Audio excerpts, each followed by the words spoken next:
ariko Ive kurya gusa nibyo bikuba mu mutwe ubwo yubanza ukagiyo nagutumye ukaza kurya nyuma ko kanze ngeyo papa gira vuba vuba ugende ubwo se ubu ntuba wavuye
Niko sha ushaki.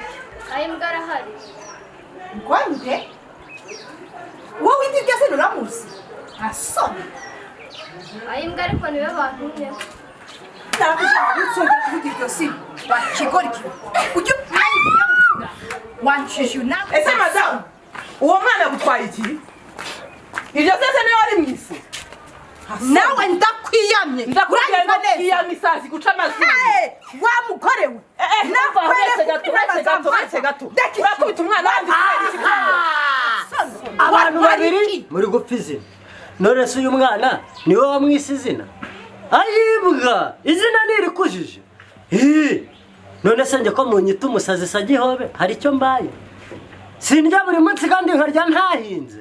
Hari icyo bintwaye? Yewe, ubwo umusazi tuzamumenya. Reka nigendere. Nsigaye ndi umusirimu, nsigaye nitwa Patoro, nsigaye ndi umuzungu, nsigaye nitwa Patoro.